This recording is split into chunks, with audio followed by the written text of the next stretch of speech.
Platform upacara pembukaan Sport Leadership Camp Seido Indonesia Senin 21 November 2022 jam dimulai. Lanjutkan.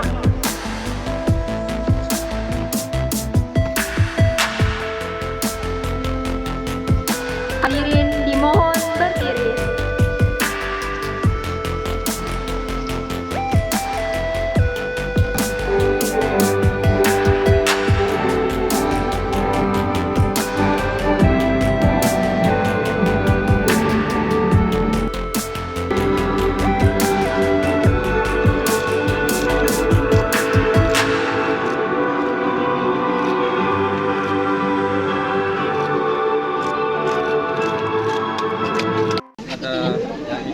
Ada dari Bali, kemudian dari Kalimantan Timur, Kalimantan Selatan, dari Bengkulu, kemudian Sulawesi Selatan. Bali.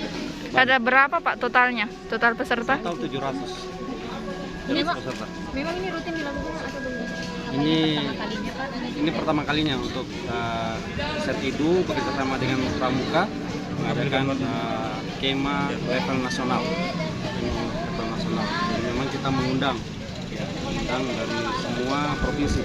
Ini tingkat sekolah apa Pak? SD, SMP? SD, SMP, Pramuka Penggala. Penggala. Pak, kenapa sih mungkin memilih di Maros ini dari sekian banyak lokasi? Iya, jadi kita dulunya banyak alternatif. Kemudian setelah kita melihat yang paling pertama Maros menghadirkan keindahan yang sangat cocok dengan Pramuka, alamnya terbuka, dan kemudian ini juga kita sambutan dari tuan rumah juga pemerintah setempat, dalam hal ini pemerintah Kabupaten Maros juga untuk kita support keleluasaan untuk melaksanakan kegiatan. Jadi banyak alasan.